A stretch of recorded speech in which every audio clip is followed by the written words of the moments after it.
Na sua intervenção defendeu que os serviços públicos de transportes em Portugal não conseguem ser sustentáveis. Eu pergunto se considera que as indemnizações compensatórias que existem são adequadas. Hum, a questão fundamental prende-se com o cálculo dessas indemnizações.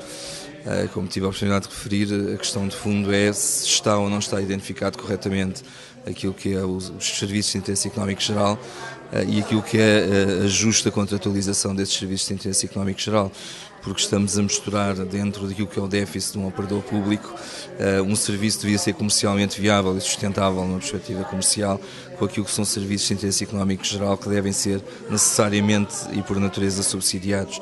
E, portanto, a resposta à sua questão é, na realidade, hoje em Portugal, nós não conseguimos identificar e não temos junto aos operadores uma identificação clara daquilo que é o serviço de interesse económico geral e, em conformidade com isso, qual é que deve ser o valor justo subjacente a uma contratualização desse serviço, que, na minha opinião, é fundamental que seja feito e que será obrigatório pela própria aplicação do regulamento comunitário em vigor. Também na sua intervenção e um pouco no seguimento desta resposta, definiu que houve uma mudança no papel do Estado, de um Estado executante para um Estado regulador. Considera que em Portugal essas tarefas têm sido bem separadas? Não, de todo. Aliás, em Portugal, no caso dos transportes públicos urbanos, é um exemplo típico de uma mistura entre as duas funções. O Estado intervém diretamente na produção do serviço de transporte e, em conformidade com isso, interioriza aquilo que é o conceito de serviço público enquanto Estado operador, quando na realidade isso não deve ser assim. O Estado, enquanto regulador, deve identificar o que é a situação de equilíbrio do sistema, deve garantir a produção desses serviços, que poderá ser feita por operadores de capitais públicos ou privados, é perfeitamente indiferente, desde que sejam eficientes e desde que consigam dar um nível de eficiência adequado ao sistema. E, portanto, a questão é, a resposta à sua questão é precisamente um exemplo claro de uma mistura indevida entre aquilo que devia de ser a verdadeira função do Estado regulador e de um Estado tradicional produtor de bens e serviços e que por essa via intervém diretamente na economia.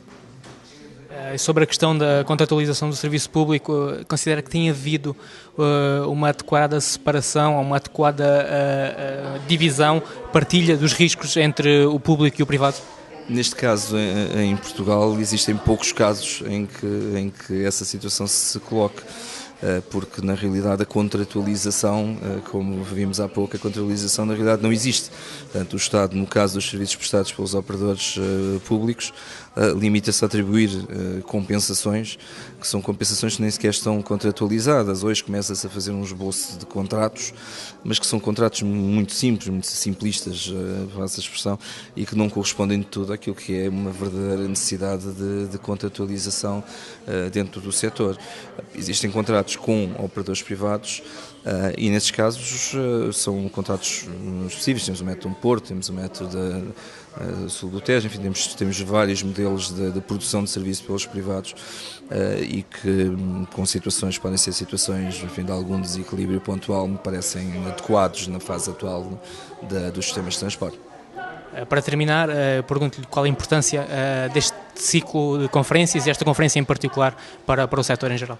Eu acho muito importante. Eu acho que há temas que são necessariamente temas que nós temos de ter um consenso alargado e esse consenso alargado passa inevitavelmente por uma reflexão alargada. E eu acho que é nestes fóruns em que esses consensos se começam a gerar, que as ideias começam a aparecer e temos é que arranjar uma forma objetiva de consolidar estas ideias e de as poder transformar em verdadeiras ferramentas de mudança para o setor.